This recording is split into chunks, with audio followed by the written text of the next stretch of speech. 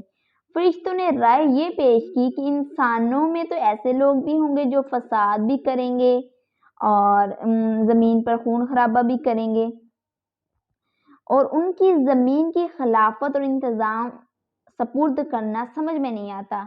اس کام کے لیے تو فرشتے زیادہ نصب معلوم ہوتے ہیں کہ نیکی ان کی فطرت ہے، برائی کا ان کا مطلب ارادہ نہیں ہوتا۔ نیکی، کیونکہ جو فرشتے ہیں نا وہ برائی نہیں کرتے، وہ صرف نیکی ہی کرتے ہیں اللہ تعالیٰ کے حکم سے۔ نیکسٹ، وا اور علامہ، اس نے سکھائے،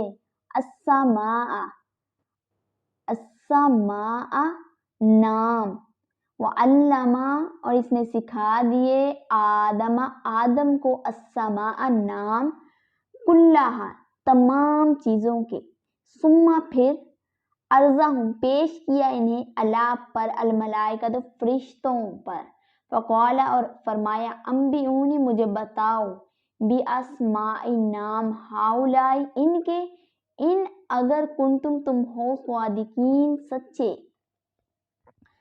جب اللہ تعالیٰ نے حضرت آدم علیہ السلام کی تخلیق کر دی تو اللہ تعالیٰ نے حضرت آدم علیہ السلام کو کچھ چیزوں کے نام سکھائے، پھر ان سب جو اشیاء ہیں، جو چیزوں کے نام سکھائے، پھر اللہ تعالیٰ نے ان کو فرشتوں کے سامنے پیش کر کے فرمایا کہ مجھے ان چیزوں کے نام بتاؤ جو میں نے تمہیں سکھائے تھے اگر ہو تم سچے۔ حضرت آدم علیہ السلام کو اللہ تعالیٰ فرما رہے ہیں، قالو تو انہوں نے، فرشتوں نے کہا، قالو یہاں پہ جو لفظ ہے قالو کا وہ فرشتوں کی طرف اشارہ کر رہا ہے۔ فرشتوں نے کہا، سبحانک تو پاک ہے، لا نہیں، علم لنا ہمیں، الا مگر، ما علمتنا جو تو نے سکھایا ہمیں۔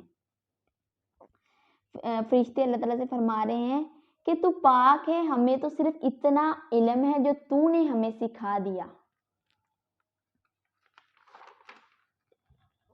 انکا بے شک تو، انتا تو، علیم علم والا، حکیم اور حکمت والا ہے، بے شک تو علم والا اور حکمت والا ہے۔ فرشتے جو ہیں وہ اللہ تعالیٰ سے فرما رہے ہیں کہ تو پاک ہے، تیری ذات پاک ہے، ہمیں نہیں علم ان چیزوں کا سوائے اسی کا علم ہے جو تو نے ہمیں سکھایا۔ بے شک اللہ تعالیٰ، بے شک تو حکمت والا اور علم رکھنے والا ہے۔ قال فرمایا، یا آدم اے آدم، اللہ تعالیٰ نے فرمایا اے آدم، انبئہم بتا دو انہیں، باسمائہم ان اشیاء کے نام، مطلب جو وہ نام جو اللہ تعالیٰ نے حضرت آدم علیہ السلام کو سکھائے تھے۔ فلما تو جب، انبأہم اس نے بتا دیے انہیں، حضرت آدم علیہ السلام نے جب فرشتوں کو وہ نام بتا دیے، ان اشیاء کے نام، باسمائہم ان اشیاء کے نام، قال تو فرمایا، الم اقل کیا میں نے نہیں کہا تھا، لکم تم سے، انی بے شک، اعلم میں جانتا ہوں، غیب پوشیدہ چیزوں کو، السماواتی آسمانوں میں، والارض اور زمین میں، واعلم اور جانتا ہوں، ما جو تم دون تم ظاہر کرتے ہو، اور ما کنتم تکتمون اور جو تم چھپاتے ہو۔ مطلب یہ کہ پچھلی جو آیت ہے نا، حضرت آدم علیہ السلام کی اللہ تعالیٰ نے تخلیق فرمائی، اور پھر حضرت آدم علیہ السلام کو کچھ اشیاء کے جو چند نام ہیں اللہ تعالیٰ نے سکھا دیے، اور پھر فرشتوں سے پوچھا ان اشیاء کے ناموں کے بارے میں، تو فرشتوں نے کہا کہ بے شک اللہ تعالیٰ تو پاک ہے، ہمیں تو بس وہی معلوم ہے جو تو نے ہمیں سکھا دیا۔ پھر اللہ تعالیٰ نے حضرت آدم علیہ السلام کو حکم دیا کہ آپ مطلب ان اشیاء کے نام بتائیں۔ پھر حضرت آدم علیہ السلام نے وہ ساری اشیاء کے نام بتا دیے، اور پھر اللہ تعالیٰ فرشتوں سے فرماتے ہیں کہ کیا میں نے تمہیں یہ نہیں کہا تھا کہ میں آسمانوں اور زمینوں کی تمام چھپی ہوئی چیزوں کو جانتا ہوں، اور وہ بھی جانتا ہوں. اللہ تعالیٰ یہاں پہ فرما رہے ہیں کہ میں وہ بھی جانتا ہوں جو تم ظاہر کرتے ہو اور جو تم چھپاتے ہو. مطلب کہ ظاہری باتوں کو بھی جانتا ہوں اور جو دل میں چھپی ہوئی باتیں ہیں جن کا تم خیال کرتے ہو، جو تم چھپ چھپا کر کرتے ہو، میں ان سب باتوں کو جانتا ہوں. بے شک اللہ تعالیٰ ہر چیز پر قادر ہیں.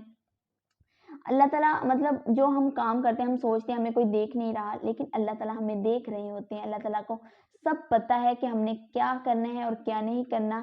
تو اسی لیے ہمیں ہم جو بھی کام کریں سوچ سمجھ کر کرنا چاہیے، کیونکہ اللہ تعالیٰ ہمیں دیکھ رہے ہوتے ہیں، اس لیے ہمیں نیک کام کرنے چاہیے.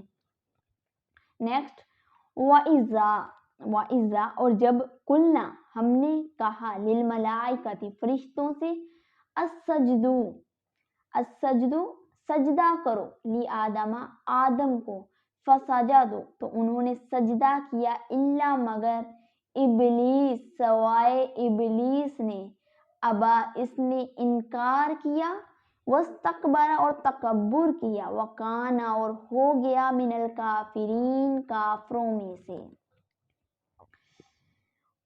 اور جب ہم نے فرشتوں کو حکم دیا کہ آدم علیہ السلام کو سجدہ کرو، تو اب جو ابلیس تھا اس کے علاوہ سب نے سجدہ کیا. اس نے انکار کیا اور تکبر کیا اور وہ ہو گیا کافروں میں سے. مطلب جب اللہ تعالیٰ نے حضرت آدم علیہ السلام کو فرشتوں کے سامنے کیا تو اللہ تعالیٰ نے فرشتوں کو حکم دیا کہ حضرت آدم علیہ السلام کو سجدہ کرو، کیونکہ جو انسان ہیں وہ اشرف المخلوقات ہیں.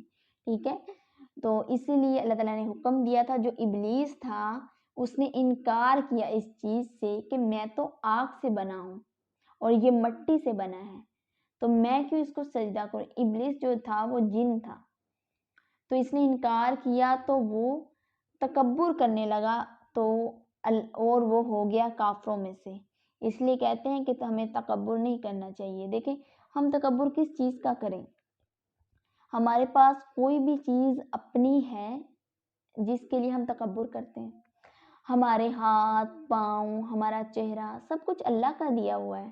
ٹھیک ہے، سب کچھ اللہ کا دیا ہے. وہ جس ذات نے ہم سے دیا ہے وہ ذات ہم سے لے بھی سکتی ہے. ٹھیک ہے، ہمارا کوئی اختیار نہیں ہے. اللہ تعالیٰ کا ہم پر پورا اختیار ہے، ہمارا کوئی اختیار نہیں ہے کسی چیز پر بھی. اسی لیے یہ جو تکبر ہے نا، اس سے ہمیں ضرور بچنا چاہیے.